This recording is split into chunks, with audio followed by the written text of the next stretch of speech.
Today we're going to do a oil change on the Duramax diesels in our fleet here. We're going to start with mine. There's the oil filter there, and there's the drain pan. You can see this is a non-OEM. That's a stainless steel.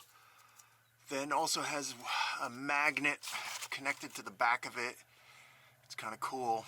Oh, for people who don't know, this thing here, see this? This is your transmission fluid filter. That was just changed, oh, I don't know, a few months ago, so we're not touching that.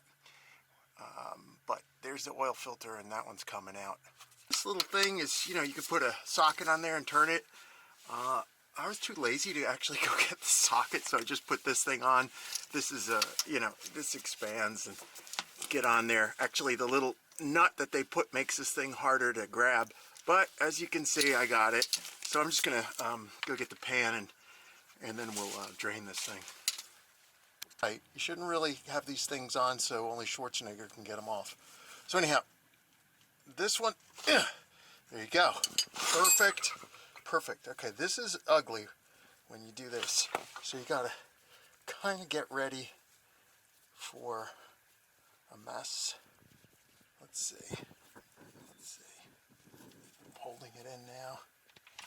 Okay, don't drop it, Dante. Oh yeah, it's magnetic. Look at that, the magnet's holding it in place. Beautiful.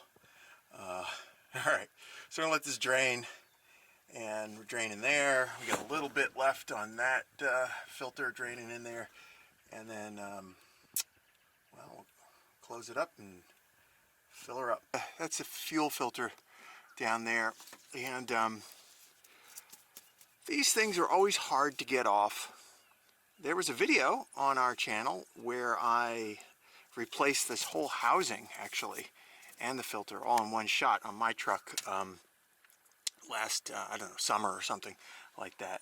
So, you know, it's just a hassle. It's not the end of the world. And I'll swap this out now and put a new fuel filter in for Mary. When I said that taking the fuel filter out wasn't a big deal, well, it turned out to be a big deal.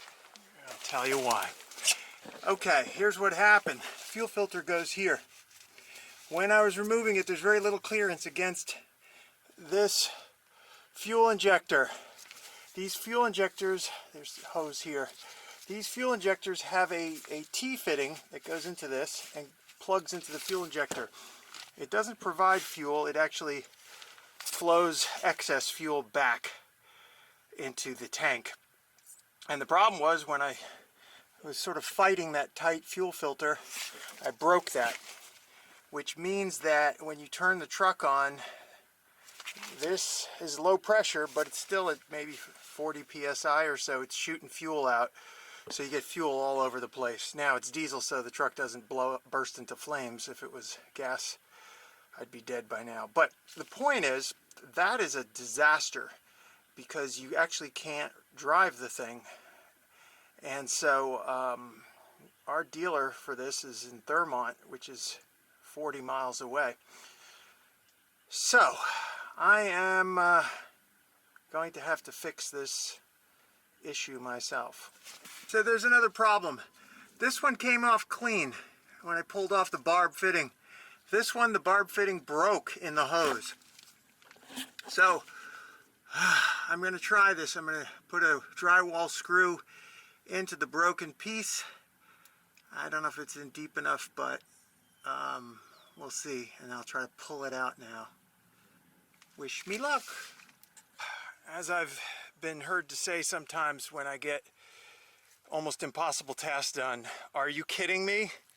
Yeah, I got it.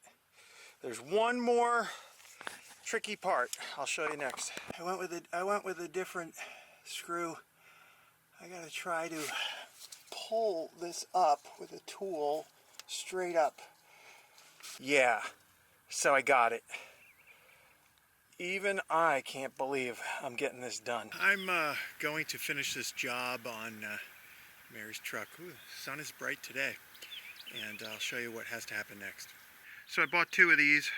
I've already installed the one I needed. This is a backup, and I got to figure out how to press down on this without breaking it to get it in the injector.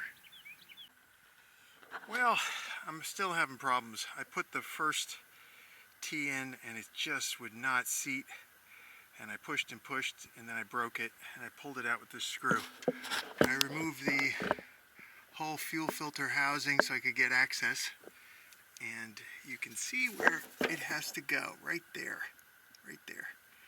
I only got 1 spare left. Now, it's all done. You can see the T is in place here into the fuel injector. This is the housing for where the fuel filter goes. We'll put that on. That'll be the last step.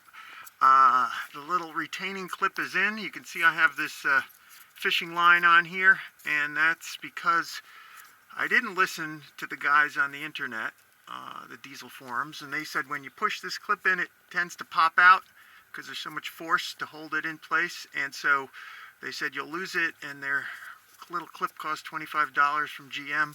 I wasn't really worried about the price. I was worried about losing it and losing more time. But I popped it out, and it fell in here, and I lost it, but it was a miracle.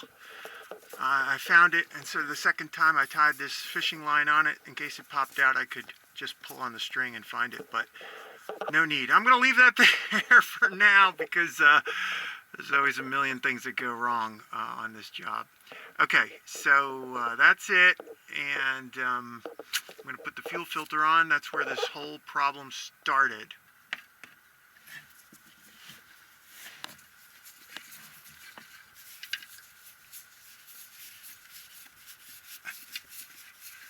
Supposed to be just kind of finger tight.